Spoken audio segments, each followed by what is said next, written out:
All right, so thank you for joining and attending my presentation on getting to know some of the common birds of San Diego's North County. Why do I watch birds? Childhood, and birds are everywhere. Wherever you are, there are always birds to see. And there's in color, shape, size, and behavior. And there's so much to learn by observing them. You can never really tire of watching them.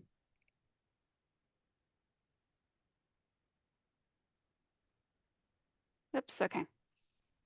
So what we're going to talk in this presentation about, give a little bit about how to identify a bird if you haven't been doing much bird watching, just a few tips on that, where to find birds, and then the bulk of the presentation will be on the common birds of North County. We'll also talk a little bit about attracting these birds to your yard or balcony, a few unexpected guests you might find when you feed birds, and I'll end with a couple very short bird stories and then take questions. So if you're looking at a bird and you're trying to consider what bird is it, there are a couple things to think about. One would be the approximate size. Is it small like a sparrow? Is it a little larger like a robin, or even larger like a crow or a hawk? A lot of people really focus on what colors are the bird, and not only the colors, but where are those colors? The patterns are very important, but they can actually be fairly hard to remember. Things like, does it have white for wing bars? Is the breast and belly one color or multicolor? Does it have a pattern around the head and the face? And what is that pattern? Sometimes what you think you see is actually not what's there, as occasionally I find out from my photos. And that's why if you can at all take a photograph, that could be very helpful. So you can then go back and then try to figure out what the bird was. And also, where is the bird? On the ground or in a bush or high up? Certain birds like to be in certain habitat. So that can give you an idea as well, where you actually see the bird.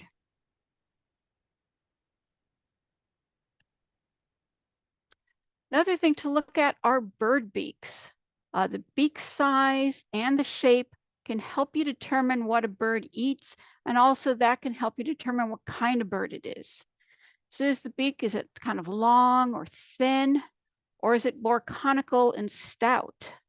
Is it straight? Is it curved? And even for some birds that kind of look similar to some other birds, the color of the beak can help you determine identification. So I listed 3 types of beaks that are commonly found here. One would be kind of the stout conical bill of a seed eater, and that would include birds like sparrows and finches. And I showed here a white-crowned sparrow. Another would be more of a thin beak that's not real long or real short. They're either straight or sometimes they're slightly curved. These birds often probe for insects, and they also might eat berries, and you could see how having a longer beak could help them pluck berries from a bush. Many birds, such as warblers, wrens, bluebirds, orioles, woodpeckers, and so on, have this type of beak in our area. And there are also those birds with a really stout beak with a curved, sharp tip that often shows that they eat meat, so live prey.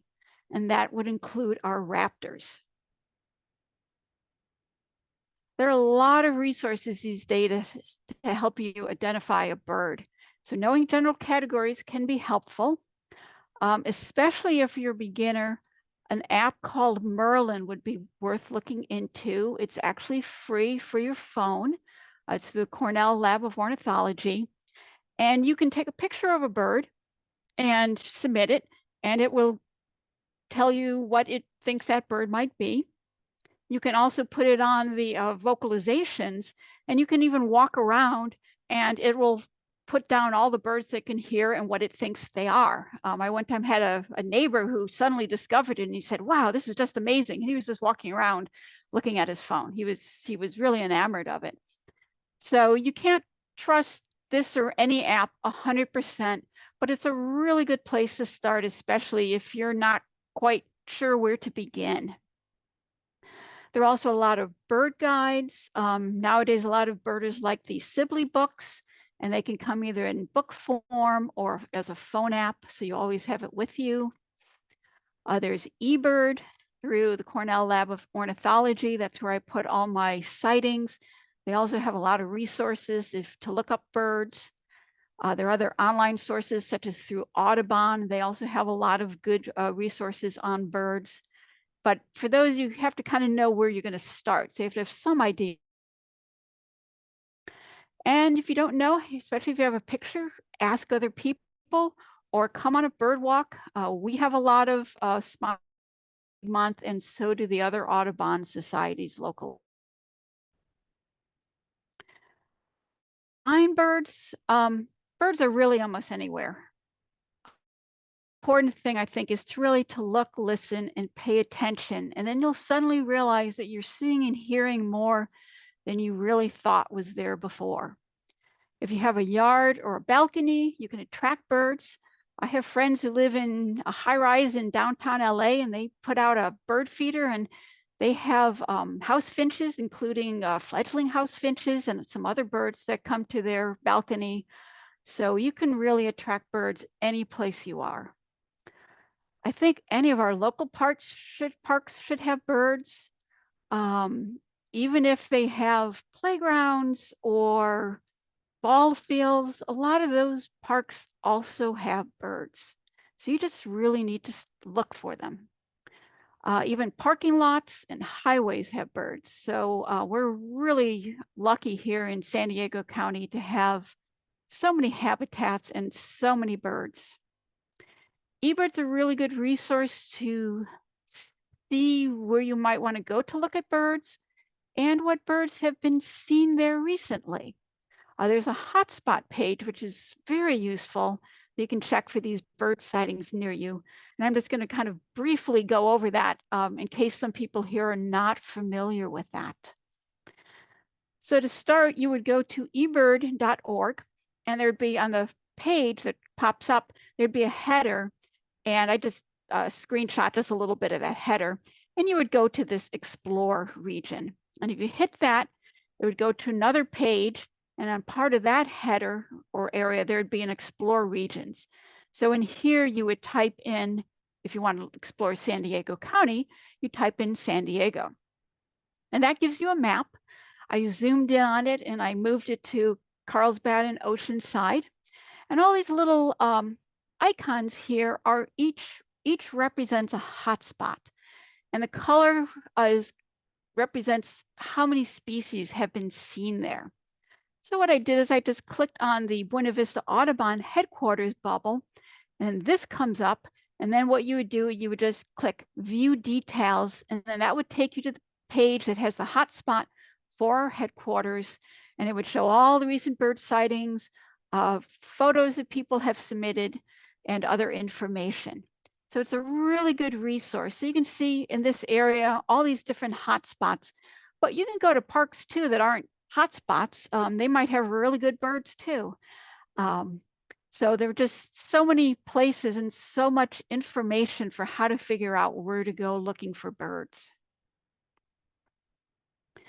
So now I'm going to spend most of the rest of the presentation on talking about some of our common birds. It was hard to choose. There are way more that I would like to put in, but there just wasn't time to include them. So I chose birds that are often seen in places where there are people, such as parks and yards. They're widespread throughout a lot of the county. They're found in a variety of habitats. Some of these birds migrate, so they're only here during certain times of the year, while others are here year-round. I decided to organize it going from smallest to largest, but also kind of grouping them within families as well. So our smallest birds here are the hummingbirds, and they have a really long bill for sipping nectar.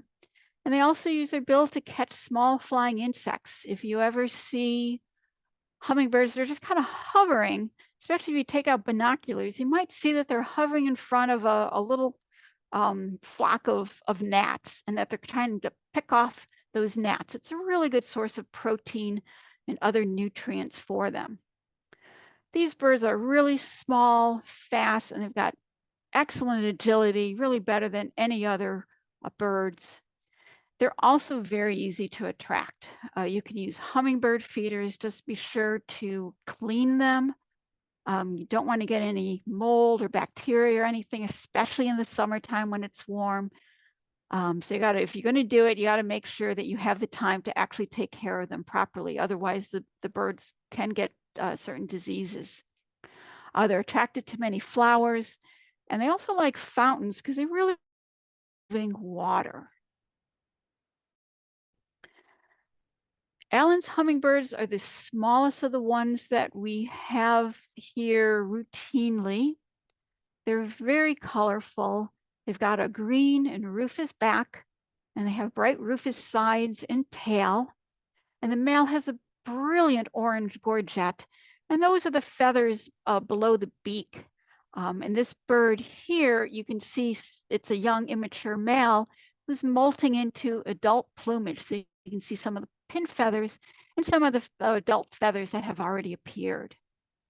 These birds are very feisty and they dominate the feeders. They're smaller than the Anna's hummingbirds, but they will boss them around.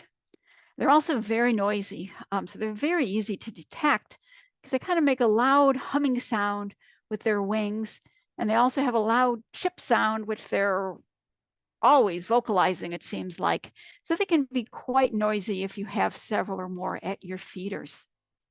Many are year round in this area, and they'll nest in yards and bushes, and I have some that nest in my yard.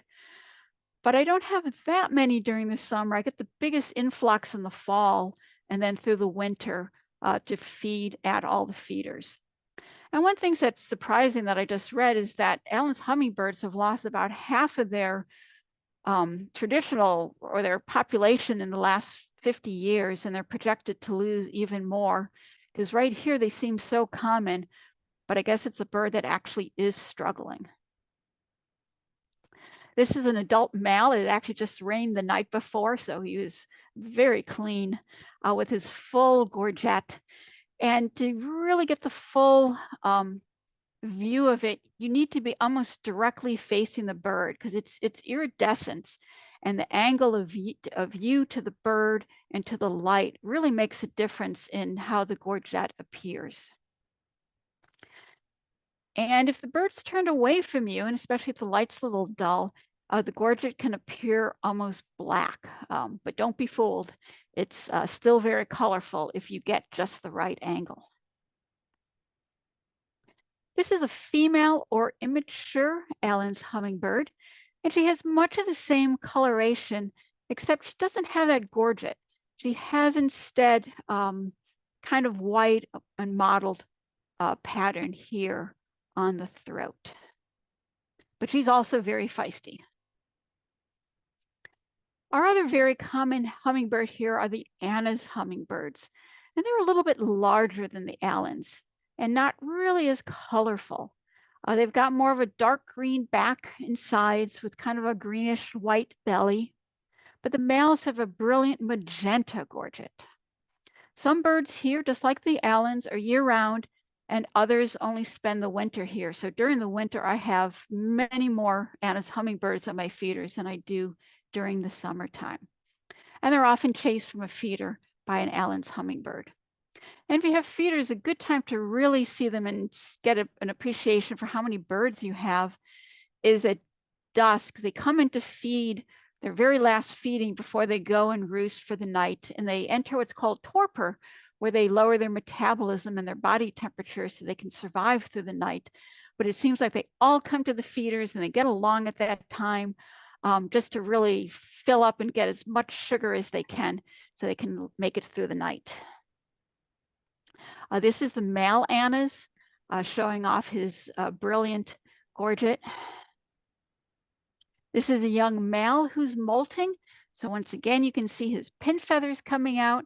And a few days after this, I'm sure he had very colorful feathers. They like a lot of flowers. They don't have to be red, but they're definitely attracted to red tubular flowers.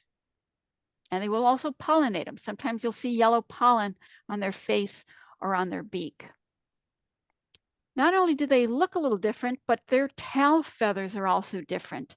I show a picture of a female or immature on the left, and you can notice these, the outer 3 feathers have these white spots. So that's how you can tell if it's a female or an immature, whereas the adult male has feathers that have the white more along part of the feather, and also the shape is very different than here. And that has to do with when the hummingbirds do a courtship dive, the males, they fly up 20 or 30 feet, and then they fly down as fast as they can. And then at the bottom of their dive, they pull up, and that air goes through their feathers and makes a sound that's unique to each species. So the Anna's hummingbirds make this loud pop, whereas the Allen's, it's a little bit more of a whistle sound. So each species is very distinctive, and that's because the tail feathers of the male for each species is a very distinctive shape and size. So the way the air goes through them helps make this distinctive sound. And this is a female Anna sitting on her nest, and you can see she builds her nest with materials that's really the same color that she is, so that she can blend in. And she uses spider silk, among other things, so that as her 2 babies grow, they can kind of stretch the nest a little bit so they can fit in a little bit better until they're ready to fledge. So let's talk about some warblers. They're also fairly small birds.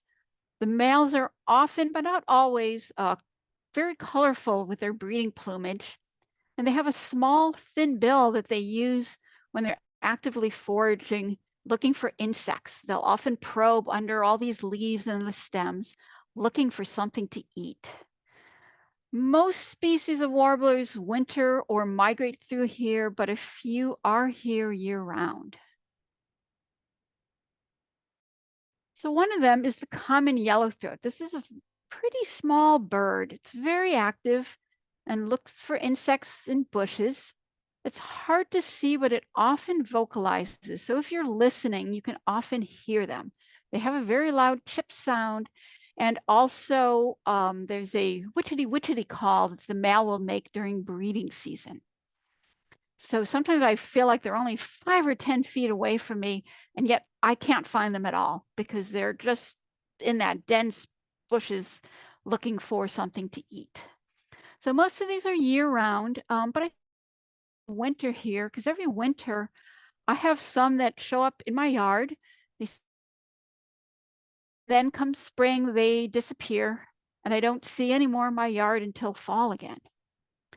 They're very common, especially in the breeding season around riparian areas. They really like areas that have water. So if there's a small creek or marsh or lake, that's a really good place to find common yellowthroats. And they, as the name denotes, they are actually pretty common around here. And the female, which is shown here, she's pretty drab and can actually be kind of hard to identify because she doesn't have a lot of real distinctive features. So you got to really kind of look at the colors. Yellow-rumped warblers are our most common warbler here from October to April. And they're a little drab in the winter, especially the young birds, but the males become colorful in spring before they migrate north. And they chip constantly. So if you think you've never seen or heard one, go out tomorrow and start listening, and especially have the Merlin app, turn it on. And you might be surprised to realize that these birds are, it seems like they're almost everywhere, at least on the coast. They're quite vocal.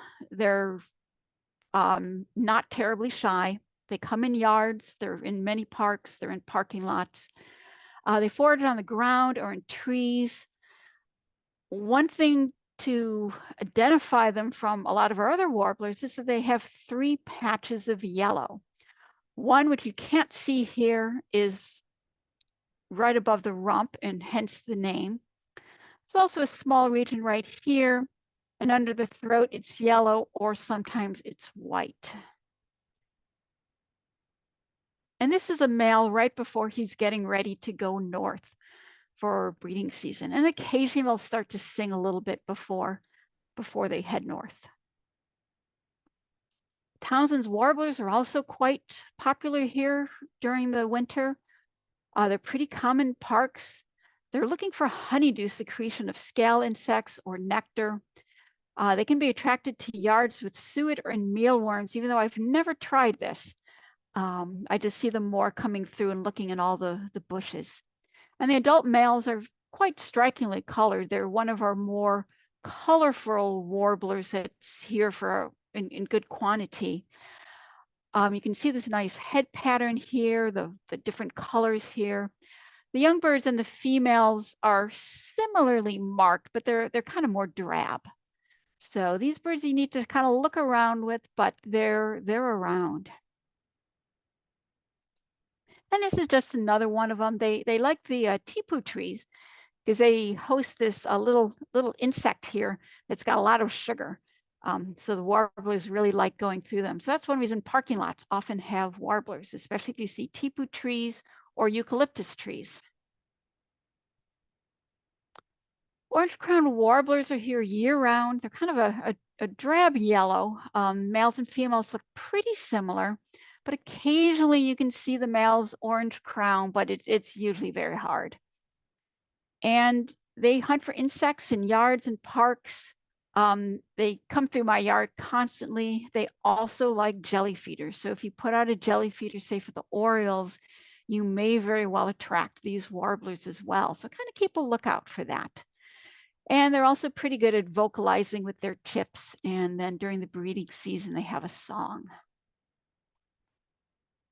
And here's just another view of one of those. House wrens, we have two species of wrens here. They're more of a brownish red with kind of a pale brown face and kind of a mottled cream color breast and a relatively short tail. And they're here year round. But like a lot of the birds, sometimes in winter, they're a little harder to find because they're quiet. And also when birds are molting in summer, kind of July, August, a lot of the songbirds molt. Birds can be hard to find then as well. They're cavity nesters and they'll use nest boxes. But if you put up a nest box and you see a wren's building a nest there, unfortunately, that doesn't mean that it's going to lay eggs there. Sometimes they build in several places and then they choose which is the best one they think in order to lay their eggs. They sing a lot and they have many short vocalizations as well. Insects, they come through my yard and they're poking and prying everywhere under plants, along the fence, any place they think there might be insects, they're looking. And the Bewick's wrens is a little bit larger than the house wren. It's got a bright white stripe above the eye. So that's really kind of the best way to differentiate the two wrens, I think. They're also a little more gray in color. They're not as warm toned, but kind of a more duller brown and this kind of gray breast. The tail is longer as well, and they like to kind of flick it back and forth a lot. They also sing, among other vocalizations, and I found it interesting that the wrens here in North County seem to prefer a song that's different from the song that, if I say birding in the south part of the county, those Bewick's wrens actually sound a bit different from ours up here. And these birds are here year round. They raise their young and they eat insects just like the house wrens. Lesser goldfinches, they're fairly small, yellow to yellow-green. The adult males are a little more strikingly marked with their black cap and black and white wings and some bright yellow on them. They also have a short, stout bill, so you might think that they're seed eaters, and that would be correct. They're found here year-round, and in the winter, sometimes they're in small flocks as they go from feeding area to feeding area looking for seeds. And they'll eat seeds from weeds, dead flowers, feeders, I really don't deadhead my flowers in my yard. And while I put out bird seed for the birds, I rarely have the lesser goldfinches actually come to my feeders nowadays because they would rather eat all the flowers the seeds from all the flowers I haven't deadheaded. So they're constantly looking for those seeds and preferring that to the ones that are actually in my feeders. This is either a female or a young bird. So you can see she's more drab, but she has that nice stout conical bill for eating seeds. House finches are a little larger, and these are very common birds here in the county. They're here year round. They'll be in yards, they'll be in parks. In winter, they'll flock together. Sometimes you'll have a couple dozen together. In spring, they split up and have their little territory for their nesting. The males seem to sing year round, which is kind of nice. So even in winter, you can always find them, you can hear them. And they kind of amp up that singing once the breeding season approaches in the spring. They'll eat seeds and berries. They're easily attracted to feeders. They don't seem to be too fussy. The females sit on the nest, and then once the young fledge, the males then raise the fledglings. So you'll often see a male surrounded by 1 to 3 fledglings, and he's in charge of feeding them and keeping them safe. The males have red on the head and breast, and then they have some dark streaks on the belly. And we do have a few rare finches in this county that look quite similar to a house finch. And one of the ways to tell them apart is this brown patch here. The house finches have that, whereas the rarer and infrequently seen other finches don't quite have that area. And they also sound a lot different. This is one that's eating dandelion seeds. And you might notice it's a little bit more orange. So they can vary in color anywhere from yellow to the red. And it's supposed to be depending on what they are eating. But you can really note those dark brown and white striping on his belly. This is a female or young one. She's eating toyon. And you can see she's not colorful, and that probably really helps her to blend in when she's sitting on the nest. If you feed birds, one thing to really look out for with the finches, and especially the house finches, is what's called house finch eye disease. It's a type of bacteria, it's a mycoplasma that, especially a couple years ago, was very prevalent. And I really kept an eye on my feeders. And as soon as I saw this bird, and actually there was one other, I took down my feeders for a couple of weeks so that the birds would not congregate around the feeders and spread the disease. And after I put up the feeders, I didn't see any more finches that had this. So you really need to keep your feeders clean, because it is, when you're attracting the birds to your yard, it is a way that they're congregating a little bit more than perhaps they might naturally. So there's a bit more chance of disease being spread. So really kind of keep an eye on your finches, no pun intended. Sparrows, we have quite a few sparrows here in the county. Song sparrows are very common here in yards and parks. They're year-round, they eat seeds, they're easily attracted to feeders. These birds can raise several brood of young, starting in spring and going into summer, dependent a little bit on how good their food sources are. The adults have a streaked breast with a black spot, and they're often found on the ground or low on bushes. They're not great flyers, so they really appreciate having a lot of bushes around where they can hide, come out and feed, and then go back and hide. Put this photo in so that you can get a good look at this spot here that most of them have. One advantage of feeding the birds in your yard, and I sit out in my yard a lot to watch them, so the birds are very used to me, is that some of these birds actually bring their fledglings to my yard. It seems like for the song sparrows, one territory, as soon as their birds fledge, they bring them to my yard. So I get to see the whole process of the birds going from being very shy, and for the first few days, I hardly even see them at all because they're really well hidden, in all the vegetation that I don't let my gardener trim back. And then as the birds get a little older and bolder, they come out a little bit more. And at the very end, I actually can see the parents starting to chase away the youngsters. I guess they have to make room for the next brood, and they want to get these birds out of their territory and into a new territory. So you can see on the left the young bird. He's not as distinctly marked as the parent that's on the right. And you can see how that might help the young bird, the fledgling, really blend in better with vegetation. Doesn't have much in the way of striping here, and the face is not as distinct. So if you see a bird like this, you might be a little bit confused. But that's why things like the Sibley Guide actually has a lot of what the young birds look like too. So that can help you with your ID. This is just another bird. They vary a little bit. This one already has its spot, and they're very hungry when they're the fledglings. White-crowned sparrows are found here locally in flocks from October through April. They're about the same size as a song sparrow. They're gray and brown. They've got a striped head. The adult birds have black stripes with kind of white in between, and the young birds have brown. But with this bird, you can actually age and actually kind of even tell what season it is. This was taken in spring, and this was a young immature bird that had almost finished molting its head feathers before migrating north. Because they do that, they seem to do that here before they migrate. So if you look really closely, this bird has just a couple brown feathers left that hasn't yet finished molting. So that's one thing to look at through the winter to see how they're progressing with their molting. They're seed eaters, which you might guess by their conical bill, and they readily come to feeders.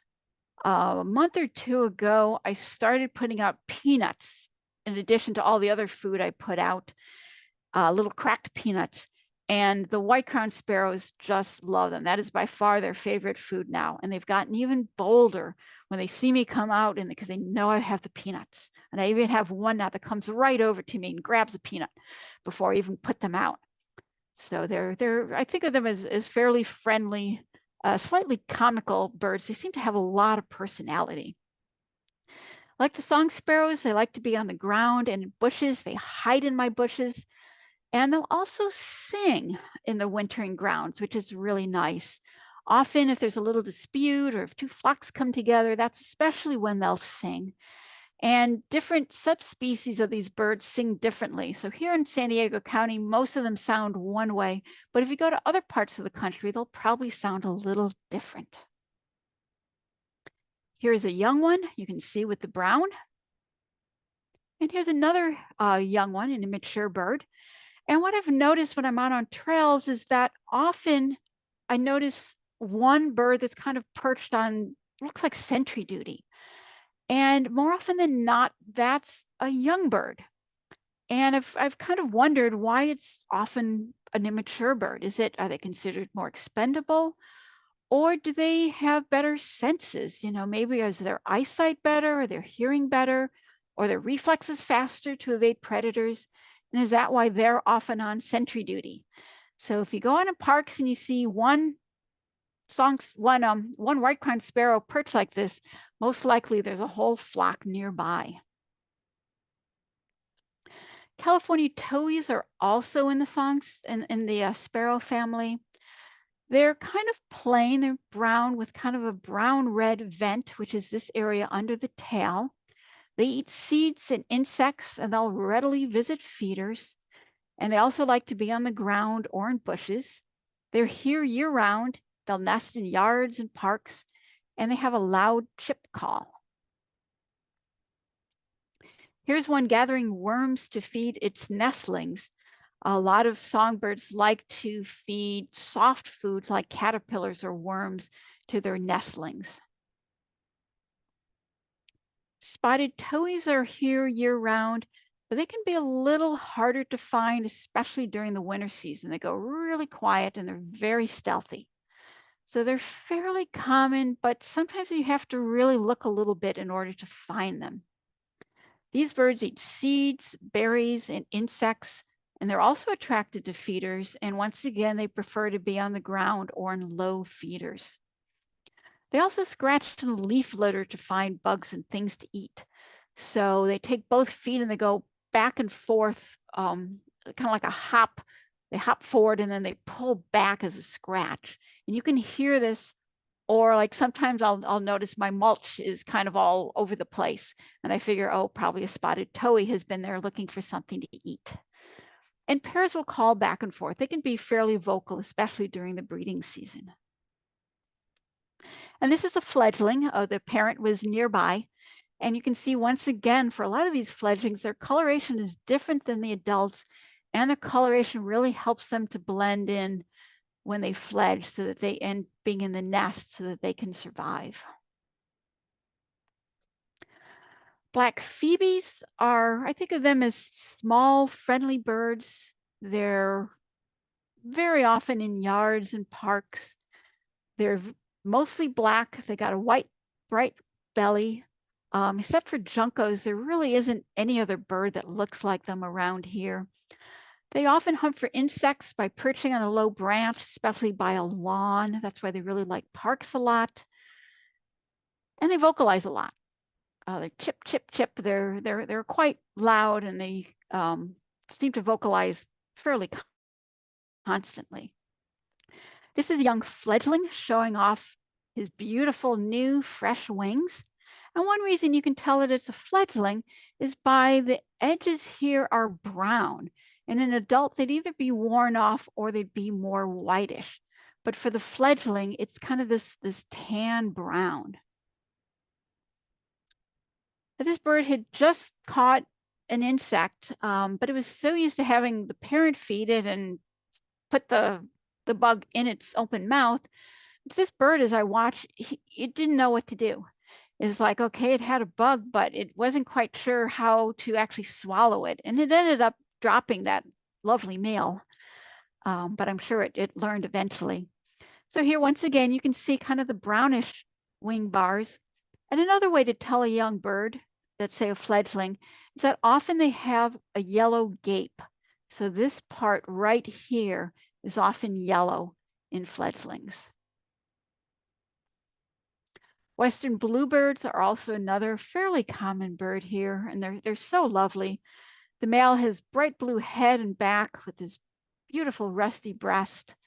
The female's similarly patterned, but she's a more muted color.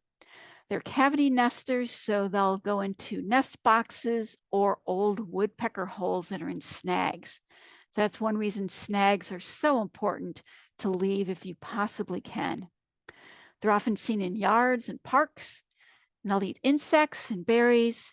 They will eat live mealworms, but one thing I've read about mealworms is that they don't have much calcium in them. So if you do feed mealworms, you really need to sprinkle them with calcium. So that might be something you might want to do a little research on, and that otherwise, especially for young birds, their bones might not form properly if the parent are coming and just feeding them a lot of mealworms as they're growing up. And these birds are present year round. And in the winter, you might notice they're in small flocks. This is a fledgling. It's got a more patterned breast here, so it can blend in better. It has a yellow gape. And also they have more of a whitish eye ring, which they lose during the winter and the following year. And interesting enough, often some of the young birds actually stay and help their parents raise the next brood. So there's some cooperativity there. And whether that helps teach the young bird how to raise young, and also it helps the parents by having another bird help to bring in food for the nestlings. Nuttall's woodpeckers are one of our common woodpeckers. I didn't put in acorn woodpeckers because they're a little more inland. They're not so much on the coast here, but the Nuttals are very, very common. Like pretty much all of our woodpeckers, they're black and white. And the males and young birds have red on the head, but it varies where that red is found. So this is a fledgling, and the red is in here, Whereas if this was an adult male, it would actually not be red here. It'd only be red in this area. So it's a small subtlety, but it's something to kind of look for. These birds are very noisy, which is really good because that can help you find them. You know, they're not all that large and they like to be in like the big California sycamores and other trees, and sometimes can be quite hard to find. But when they vocalize, they're much easier to find. And nests, and it's great because when they move on, use those nests. So they're really good birds to have around for all the other cavity nesters. And they're very commonly found in yards and parks. Mockingbirds, very vocal. They seem to sing constantly in spring, but interestingly in winter, they're totally quiet. They're year-round, very common. They've got when they fly, which makes it easy to ID, and they eat insects. Here's one. You can see the white wing bands chasing off a red-shouldered hawk from its territory. They're pretty feisty. Hooded orioles, I think, are one of our most colorful birds here, and it never seems like they're here long enough because they arrive in spring, usually March or April, and then leave usually around August to September. So they're really only spring to summer visitors. And they'll raise 1 or 2 broods here, and they usually nest in fan palm trees, building a nest that hangs down from one of the palm fronds high up in the tree. The males are very striking, bright yellow, orange, and black with a little bit of white. So they're really hard to mistake, except for a couple other oriole species, which we do have around, but are probably not as common, especially here on the coast. The females and young are drabber. They're kind of yellow, a drabber yellow and gray. They have a pointed curved beak, so you might think that they eat insects. They also eat berries, and they also love hummingbird feeders if you have ones that have wide mouths that they can actually stick their beak into. And they also love jelly feeders, but you need to not put out too much jelly because once again, I've tried to think of it a little bit more as a treat. You don't want them to be getting all of their nutrition from the jelly because it's just sugar. They need to be getting nutrition from other foods. But I think especially for the young birds and all that need a little extra nutrition, it does help. And also for the migrating birds. Spring and fall when birds are migrating is also a really good time to put out a jelly feeder. This is a female who's gathering nesting material to build her nest with. And these are 3 fledglings that were having a little bit of a dispute at the hummingbird feeder, even though there was plenty of food for all of them. And sometimes I've even seen the parents come and feed insects to them when one of youngsters perched on a feeder. So that's kind of a fun way to see the youngsters. California scrub jays are here year-round, and they're commonly seen in parks, but you can attract them to feeders with peanuts. However, they really prefer acorns, and just like with peanuts, they will bury them so that they'll have a supply of them, not just when they're only ripe on the trees, but they'll also eat insects, seeds, and berries. And they're found in bushes and up in trees. And they're also pretty loud. So if there's one nearby that vocalizes, they're usually pretty easy to notice then. And they're quite colorful and not terribly shy. Mourning doves are here year-round. They're very common in yards and parks and easily attracted to feeders. These birds eat seed, and they'll often gather the seed into their crop and then go off and digest them later.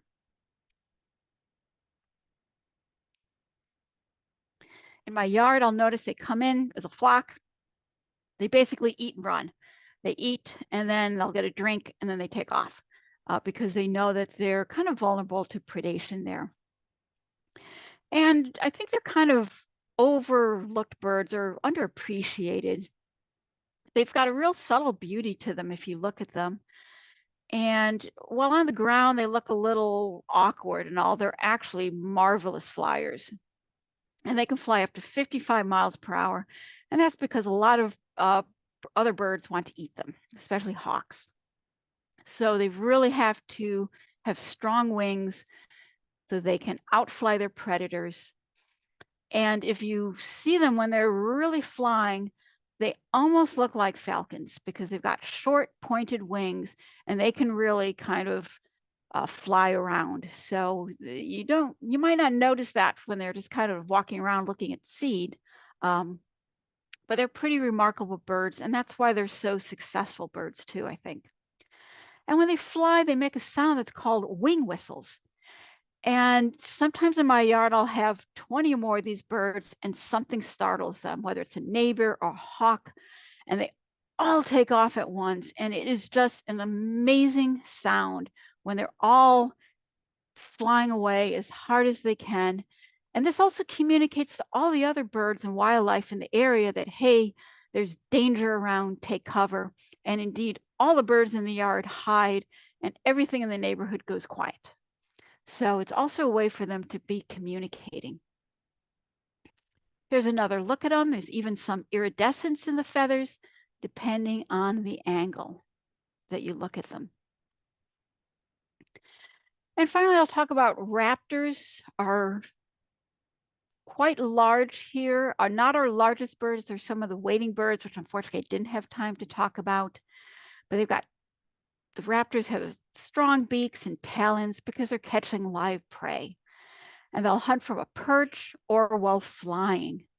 And many of these hawks have now adapted to suburban environments, and some of them seem to be pretty used to people. So it's actually fairly easy now to get good looks at raptors. And I'm surprised at how many raptor species I have in my neighborhood. I have way more than I ever would have thought, including peregrine falcons. So the smallest ones really are kind of the Cooper's hawks.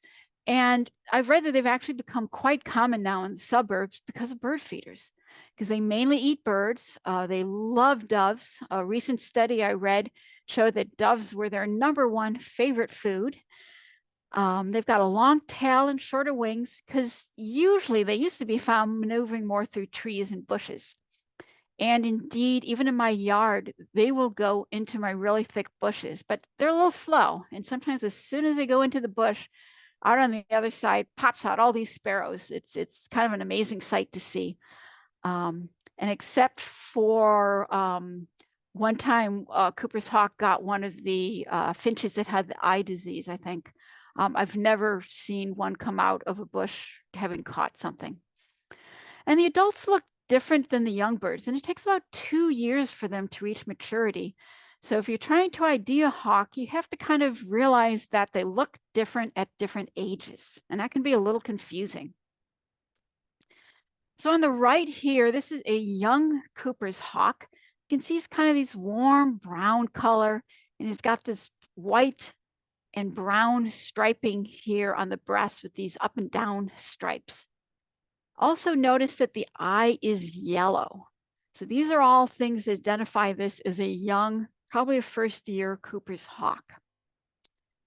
As the bird matures, the eye turns orange. And in this bird here, it's an interesting mix of its going from its young, immature plumage to its adult plumage. So you can see the adult plumage is this gray color and the immature color is this brown. So you can see the patterns here, the different colors as it's pushing out the old feathers and coming in with the mature feathers. And even here on the tail, this looks like this is an immature feather, and these are now the adult feathers. And this might actually be a new tail feather here that's growing in. The head still is a kind of a mixture of immature and mature. This is also an immature bird, just kind of a good look at the striping here. It's kind of worn feathers, so it wasn't flying really well, so I thought it was a fledgling. But its feathers were not very pristine, and the eye actually looks a little orange. And this is an adult carrying a stick to build its nest. They build pretty large nests in trees, and this was just in a local park that had, you know, tennis courts and things like that in it. So they're not too bothered by nesting around people. And you can notice kind of the blue-gray feathers and how the breast is a very different pattern. It's now more horizontal striping of a light or a ruddy brown and white. Also, it has a black top of its head, and the eyes now are red. So this is how you can get an idea of aging the Cooper's hawks. We have a lot of red-shouldered hawks. I think that they're our most beautiful birds. They've got dark wings. Their tail's a lot shorter than the Cooper's hawks. They're very vocal. So if you hear a hawk, most shoulder hawk, they'll call any time of the year. Sometimes you can hear two even in the neighborhood calling back and forth. And they'll eat a lot of things, including reptiles and rodents. I was once watching a nest and it had a little snake down from the nest. And they're very comfortable in yards and parks. And here's an adult flying. You can just see the beautiful patterns. And our largest hawk here are the red-tailed hawks. They can weigh up to 3 pounds. They're brown with a creamy breast, and they have a brown, what's called a belly band, this area here. The adults have a reddish tail that's visible while flying, while the immatures do not have red. And they especially like to eat mammals, including rabbits. I think rabbits are probably their favorite food. And they can soar effortlessly.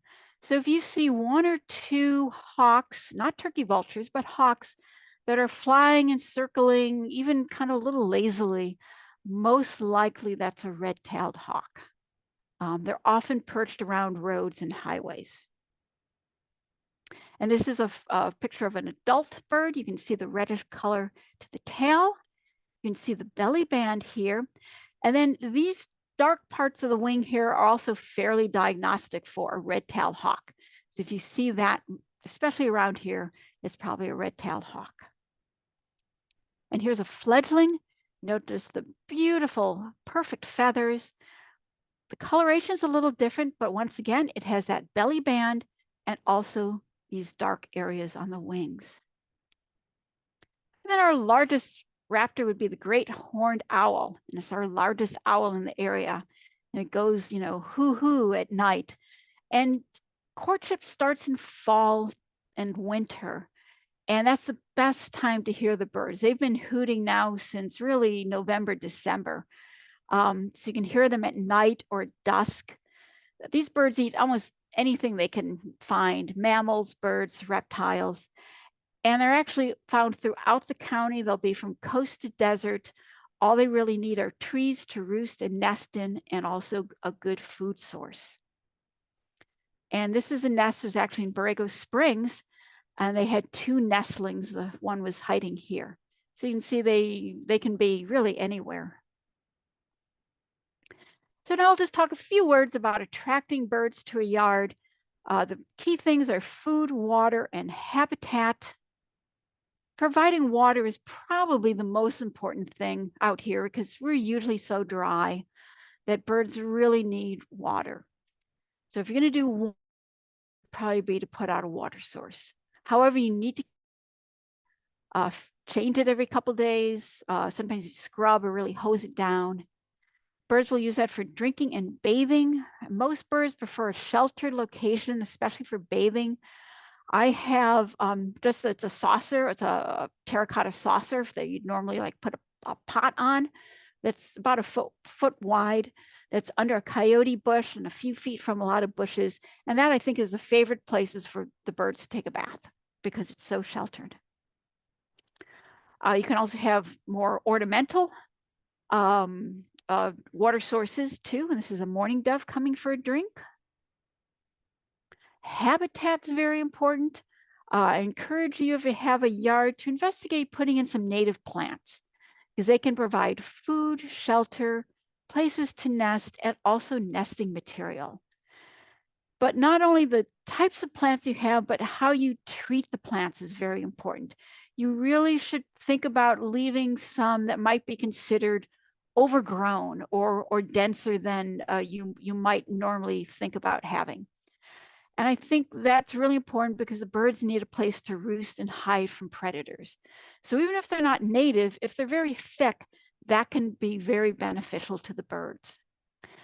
I'm also noticing in my yard that I need to have a little more connectivity of bushes to the food and water sources because the birds really don't like flying across the empty spaces because they feel a lot more vulnerable to having a predator come in and swoop in and eat them. So they really pause at the bushes, they really look, and then they very quickly fly across the open areas. Shelters are also important for the fledglings because they really need a place to hide while they're growing up. This is a young house wren. Nesting material is important. This is a female Allen's hummingbird. She's gathering a seed fluff from a coyote bush in my yard to build her nest. And I've noticed Anna's hummingbirds use fluff from seeds in the dandelion family to build their nest. And food sources, plants that provide seeds, berry, nectars, and sometimes at different times of year, the same plant will provide different things. Native plants are also so important for hosting the native insects because most songbirds prefer to feed caterpillars and such to their young, and most of those are dependent on our native plants. Most of our native insects won't host on foreign plants. So having native plants is very important. Also be very careful if you're using insecticides or herbicides. You might use organic pesticides or pesticides like BT, but you have to be aware that that's going to kill indiscriminately. It's going to kill good, what you might consider good caterpillars, as well as what you might consider bad caterpillars. So I personally don't use anything in my yard. I also leave flowers so that they go to seed so I don't deadhead. And you might think it looks a little untidy, but I enjoy seeing the birds. They add their own beauty to the yard. And once all the seeds are gone, you can then cut them back a little bit more. And this way I provide year-round food sources.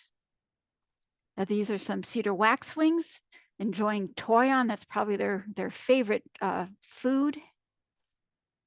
This is a female Western bluebird eating elderberry, also a very favorite source of berries for birds. And this is a male Anna's hummingbird at a bladder pod, which blooms almost year round here. They can actually be grown from here and to the desert. They're very easy to grow. I grew one in my yard from seed. They're very drought tolerant. So they're very easy easy flowers to put into a yard. And if you put out seed, just be aware you might get what I call unexpected guests. I try to limit the bird seed, but sometimes it's a little hard gauging that depending on whether or not the doves come in. Metal cones are very good putting on bird stands. I don't have squirrels, so I don't have to worry about squirrels. But if I'd had a metal cone on this a bird feeder stand, this would not have happened. So they're very effective. And sometimes the hawks show up, and this young one was wondering why there wasn't a bird in the bird feeder. So I'll just conclude here very briefly with a couple of short bird stories from birds in my yard. And the first is this Anna's hummingbird that I don't normally name birds in my yard, but I called him the unimaginative name of Bad Beak. And he showed up one summer, and he already had kind of a mangled beak. I'm not sure why. And I didn't really notice him too much until later that fall when he decided he really needed his own feeder. And he, I guess, looked around and he picked out the feeder he liked, which is one of the wide-mouthed ones the Orioles like. And he just defended that. And it was really very amazing to see that this bird that was looking very scruffy, he probably couldn't preen. He probably couldn't catch insects because of his beak, but just how feisty he was and just how he held off every other hummingbird from that feeder, including all the Allens. I've only once or twice seen an adult male Anna's be able to do the same thing. So I was very surprised. And this bird was always out there. And one of his perches was often very close to where I would sit. He'd be maybe 5 to 10 feet away. And he was there every day. Every morning he was there. He was always very close, defending his feeder. So I felt like I really kind of got to know this hummingbird. And I just really admired his spirit and how even though he had kind of a tough go of it, that he was always out there. And near the end, his tongue wouldn't even fully retract back. But he was able to feed at his feeder, and he was keeping all the other hummingbirds away. And then, unfortunately, I think it was in March. It was a wet and windy winter, but we had a storm one night that was cold, wet, very windy. His feeder actually blew down, and I never saw him again after that storm. So I think because of not having feathers, he just probably couldn't make it through the night. He probably wasn't very waterproof. And I think also some of our female Annas that were on nests at that time, they're usually very exposed on like the sycamores, which didn't have leaves yet. I seem to see a lot fewer females after that storm. So, and I kind of missed Badbeak because he was always there because I don't know if he ever left the yard after he adopted his feeder. But he was, I thought, a fairly remarkable hummingbird and kind of inspiring. And then the white-crowned sparrows, when I first started feeding them, they would just come in from elsewhere to feed. And one morning, I noticed that only one appeared. And I don't know if it was a male or a female, I'll just call it a female. She sat on a branch overlooking the food, and she didn't go down to eat. And she kept looking back the way she came. And finally, she started calling. And then nothing happened. And so she went up higher in the tree and looked back and started calling. Finally, she ended up at the very top of the tree. It's a quite tall tree. Never see them up there because they're usually low to the ground. And without eating, she finally flew back the way she came. And I thought, well, that's kind of interesting. She didn't even stop to get a bite to eat. And finally, a few minutes later, the whole flock showed up. So I have no way of knowing, but I'm thinking that she went back to tell them that, hey, there's a food source available, and they all came to eat. So finally, if you've been at all inspired about watching birds, especially if you haven't done a lot of that recently or never have, there are really many ways to enjoy birds. And I encourage you to find what works for you, whether it's sitting out in a yard. That's one of the things that I like to do. I also like to walk in the same park so I can see a lot of behavior. Or maybe you like to go out and look at a lot of different species. Or maybe there's a certain type of ecosystem that you really like. Maybe you like going to the lagoons or the desert or, whichever type of ecosystem you might like. There's so many ways to enjoy birds that I encourage you to really see what you like because you're more likely to keep doing it if you enjoy what you're doing. I also like doing photography because that helps me become a little more observant. And then I can also study the pictures and the birds afterwards. So thank you very much for your attention, and I'd be happy to take any questions. Wow, that was a really great presentation, Barbara. Thank you so much. And the pictures were incredible. Thank you. One of the questions was, what type of camera did you use to take most of these? Most of these were taken what's now a fairly old Nikon camera. It's the D800 and the 200 to 500 millimeter lens. I recently got a mirrorless camera. But probably a lot of these were taken with the other ones, but I have a Nikon system. And is there a recommendation for how to take good photos of birds without disturbing them? Well, yes, and that could be a whole presentation. that's one reason I like being in my yard, because I really don't disturb them, because I sit in one spot and they're used to me there, so I can get a lot of pictures there. Also, going to parks where there are a lot of people, even the beaches.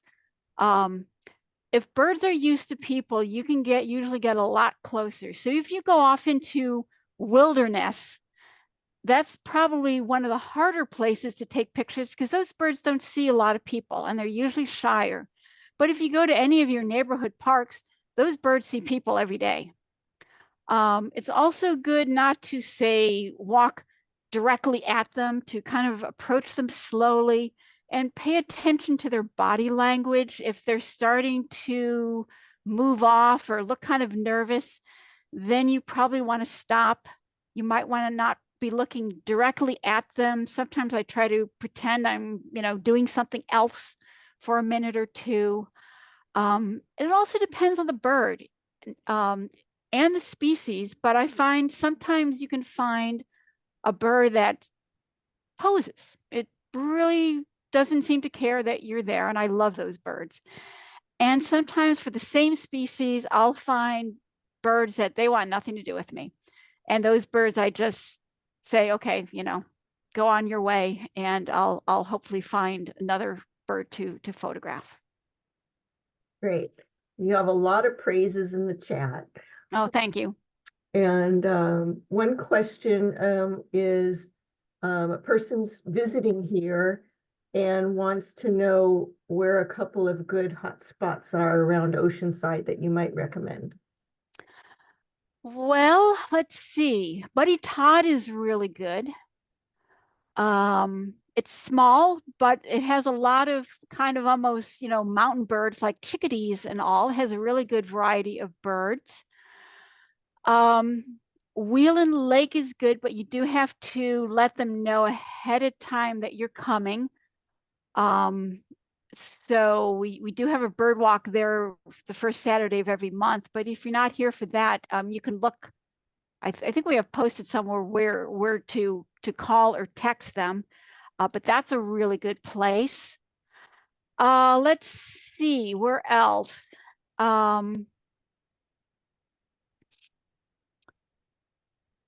Oh, Well, it looks like Joan has put a link to our website, which has some hot spots with local birding areas. So you can look on the Buena Vista Audubon website and find additional yeah. places to go.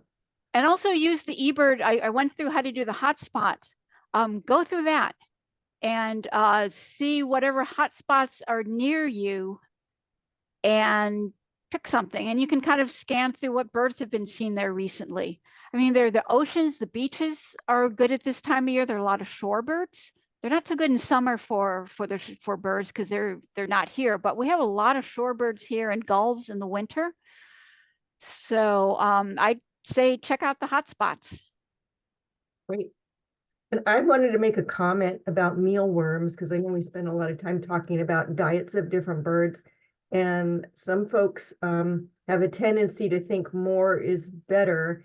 And when it comes to mealworms, certainly the calcium issue is a problem where, the worms don't have calcium. So sprinkling them with calcium is helpful. But another thing to be aware of is if you are using dried mealworms, it's not really recommended. The live ones are much better for the birds, and the dried ones are dehydrated, and it's very important to have a water source.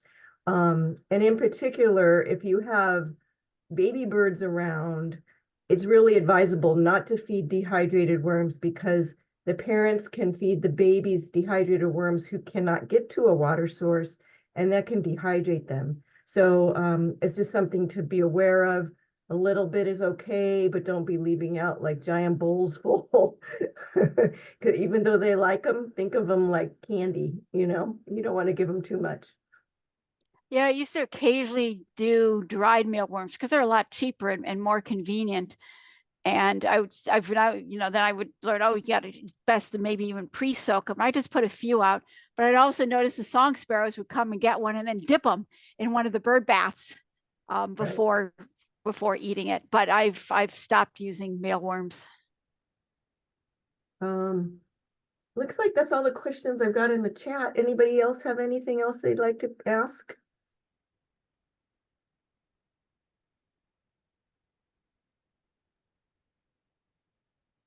No, looks like we're good. So thanks again, Barbara.